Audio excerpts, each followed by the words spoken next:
Le livre de Job ne mentionne pas spécifiquement son auteur.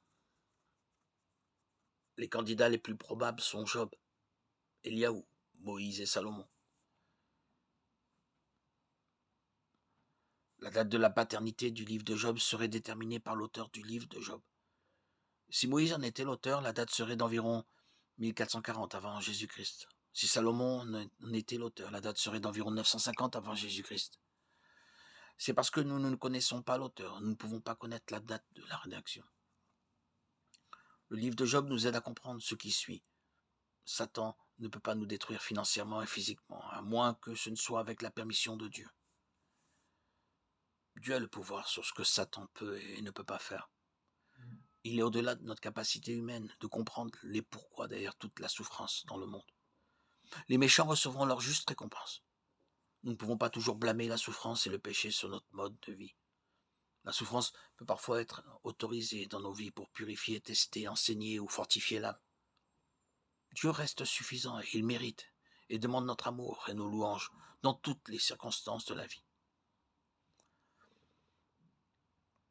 Nous lisons les versets clés de Job 1.1. Il y avait dans le pays d'Outs un homme nommé Job. Cet homme était intègre et droit, il craignait Dieu et se détournait du mal. Job 1.1. Je suis sorti nu du ventre de ma mère, et nu je m'en irai. L'Éternel a donné, l'Éternel a ôté. Que le nom de l'Éternel soit béni. Job 1.21. L'Éternel répondit à Job du milieu de la tempête et dit, qui est celui-ci qui obscurcit mes desseins par des discours sans connaissance? Mes oreilles avaient entendu parler de toi, maintenant mes yeux t'ont vu. C'est pourquoi je me méprise moi-même et je me répands sur la poussière et sur la cendre. Job 42, 5, 6. Au début du livre de Job se trouve une scène dans le ciel où Satan se tient devant Dieu. Dieu demande à Satan, as-tu remarqué mon serviteur Job? Job 1.8. Et Satan accuse immédiatement Job, un homme juste, de craindre Dieu uniquement parce que Dieu l'a fait prospérer. Il frappe tout ce qui lui appartient, dit Satan, et il te maudira certainement en face, si tu enlèves ce dont il a, ce qu'il possède. Job 1.11. Dieu alors accorde à Satan une permission limitée de mettre Job à l'épreuve. Vous me direz pourquoi le juste souffre-t-il? C'est la question qui se pose après que Job a perdu sa famille, sa richesse et sa santé.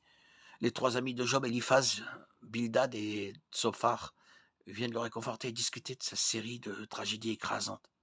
Ils insistent sur le fait que sa souffrance est une punition pour le péché dans sa vie. Job cependant reste dévoué à Dieu à travers tout cela et soutient que sa vie n'a pas été une vie de péché. Un quatrième homme, Eliaou, dit à Job qu'il doit s'humilier et se soumettre à l'utilisation des épreuves par Dieu pour purifier sa vie. Finalement, Job interroge Dieu lui-même et apprend de précieuses leçons sur la souveraineté de Dieu et son besoin de faire totalement confiance au Seigneur. Job retrouve alors la santé, le bonheur et la prospérité au-delà de son état antérieur. Alors que Job réfléchissait à la cause de sa misère, trois questions lui vinrent à l'esprit, dont toutes ne trouvent leur réponse que dans notre Seigneur Jésus-Christ. Ces questions se trouvent au chapitre 14. Tout d'abord, au verset 4, Job demande « Qui peut séparer ce qui est pur de ce qui est impur ?» Personne. La question de Job vient d'un cœur qui reconnaît qu'il ne peut pas plaire à Dieu, ni être justifié à ses yeux. Dieu est saint, nous ne le sommes pas. Par conséquent, un grand gouffre existe entre l'homme et Dieu, causé par le péché. Mais la réponse à la question angoissée de Job se trouve en Jésus-Christ. Il a payé la pénalité pour notre péché et l'a échangé contre sa justice, nous rendant ainsi acceptables aux yeux de Dieu. Hébreux 10, 14.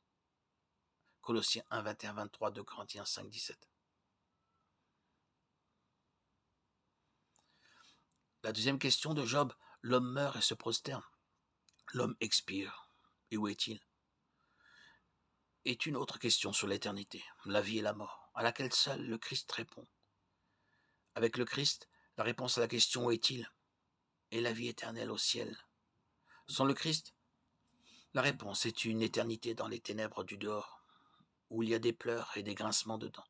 Matthieu 25, 30.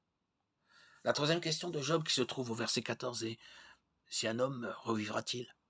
Une fois de plus, la réponse se trouve en Christ. Nous vivons effectivement à nouveau si nous sommes en lui.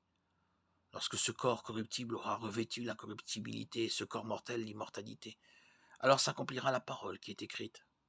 La mort a été engloutie dans la victoire.